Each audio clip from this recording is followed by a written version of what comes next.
What's up, gang? It's Shamika at She Lives Well, certified yoga instructor, life transformation consultant, and published author. In my book, She Lives, The Revival of the Goddess, I talk about the 5 dimensions of rebirthing, or the 5 dimensions of healing. These are the 5 phases that you go through after you get out of a relationship and you're trying to get back to you, back to that girl who you used to love. You know what I'm saying? And speaking of love, that's what we're going to talk about today, okay?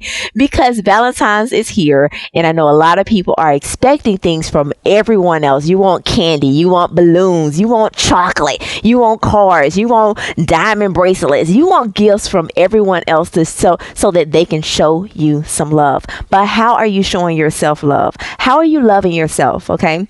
Are you, besides getting your hair done, nails did, all those things, what else are you doing to show yourself some love? Let me share something with you.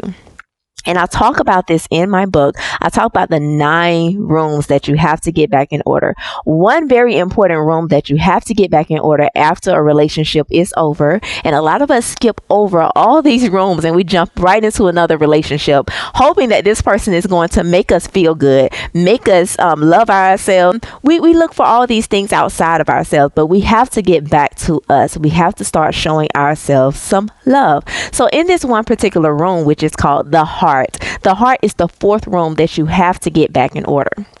Okay, now that room is your emotional power is there, right? And a lot of times we give this up. We give our emotional power up. Why? Because we suppress our energy. We suppress our emotions. We suppress the anger that we feel. We suppress the pain that we feel. We suppress every single thing because we don't want to be called, oh, you're emotional. We don't want to be called that. Oh, you're emotional because you're a woman. We don't want to hear that. So we put on our masculine mask, right? We put on our masculine covers, our masculine suits, and we walk around here tough as I don't know what, right? And we suppress our feminine energy. But today I'm going to tell you, we have to start getting back to awakening our feminine power because it's so much potential that is inside of us. And with our feminine energy is life.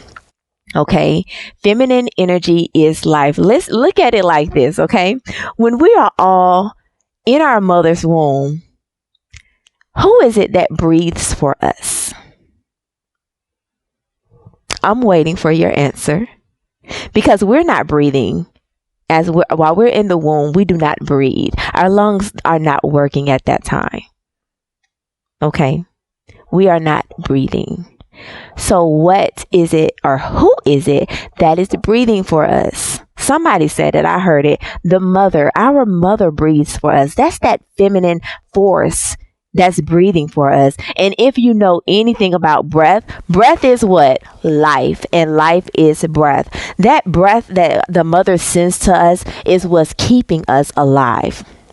Okay. That's the power of feminine energy. Feminine energy is going to keep you going. It's going to keep you alive. It's going to nurture you. It's going to love you. Not to say that masculine energy is irrelevant. No, it's not. We need our masculine energy as well. But we really need to awaken our feminine energy because in this world, in this external world, it's a masculine world. It's a man's world, right, as they say. But it would be nothing without a woman or a girl. Okay, y'all better get it right. Okay, they sent that message, and I talk about that in my book. They sent that message into the world. It's a man's world, and they left out the other part of that sentence. It's a man's world, but it would be nothing without a woman or a girl. So basically it's saying we need balance. We need men, we need women, we need masculine energy, we need feminine energy. But keep in mind that masculine and feminine energy has absolutely nothing to do with gender. Okay, it has nothing to do with gender. Okay, I know it gets kind of confusing because like what I just said, you would absolutely think that, okay, well, men are masculine and women are feminine. That's not always true. There are some women that are masculine. There are some men that are feminine. You know what I'm saying? Or their feminine energy is way more active than their masculine energy, and vice versa for the women. Okay. Now, it's nothing wrong with that. That's fine, but you have to learn how to balance it. In this world, you have to learn how to balance it. In this external world, we have to learn how to activate our feminine energy, because she gets drowned, she gets buried, she gets tortured, she gets destroyed. You know what I'm saying? Because she is not, looked at as or she's not valued, put it like that. Feminine energy is not valued as it should be. But however, it has been valued many moons ago. Feminine energy was valued before patriarch took over. Okay.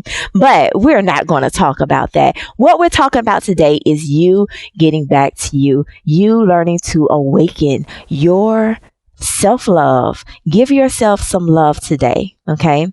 Don't wait for no one else to give it to you. You give it to yourself. So one thing you have to do, okay, one key to awakening your feminine energy and renewing your heart after a breakup, after a disappointment, or whatever you go through, one way to renew your heart is to open it. And I know a lot of people are like, oh, I don't know if I want to open my heart, honey. You know what I'm saying? Because it's scary, because you have to be vulnerable when your heart is open. But you cannot fear that. Your vulnerability is a superpower. It is a superpower. You should be able to love with an open heart. It is the most amazing feeling. Trust and believe me. Okay. So what we're going to do today, I'm going to show a couple of poses that you can do to open your heart. Are you ready? Come on, get on the mat with me. As you stand in mountain pose, exhale all of your breath out, and then inhale, lifting your arms into the sky. Exhale and swan dive down, reaching for your toes into a forward fold. This increases circulation to the brain and eases forward flexion in your spine and hips. You can rest your belly on your thighs by bending your knees, and then lifting your spine as you straighten your legs. And then you're going to go down into a squat, placing your buttocks on the floor and lying flat all the way into a corpse pose. Your arms are resting by your side. Relax your shoulders, tucking your shoulder blades underneath as you lift your head and chest away from the mat. Bend your elbows and come up on your forearm, placing your hands under your buttocks. Press your forearm into the earth. Inhale, sending your heart to the sky, arching your back. And as you exhale, you're going to drop the crown of your head to the mat, lengthening your neck and soften your eyes and jaw. Press your buttocks down onto your hands and lengthen through the extended legs to secure the foundation of this pose. Lifting your sternum up and away from the pelvis. Create a long stream of energy from the tailbone through the vertebrae to the crown of your head, with weight and pressure distributed evenly. As you come out of this pose, you're going to inhale, lifting your chin to the chest, and exhale as you slowly bring your back down to the mat, releasing your arms, placing them by your side. Take a few inhalations and exhalations. Bend your knees as you place your palms underneath your thighs and rock yourself up to a seated position.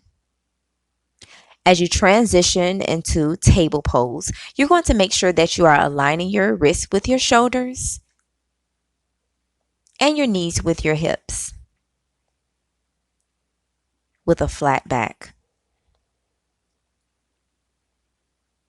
Exhale all of your breath out. And on your next inhalation, I want you to arch your back and lift your chin and seat up to the sky. Exhale, rounding the spine once again into your cat pose, dropping your chin to the chest, ears between your shoulders, and just continue this cat-cow flow as it massages your organs, lengthens the lower back and abdominal muscles. This is also excellent for lower back pain, and it creates stability in the wrists, elbows, shoulders, hips, as well as the knees. You can add a little creative flow to it.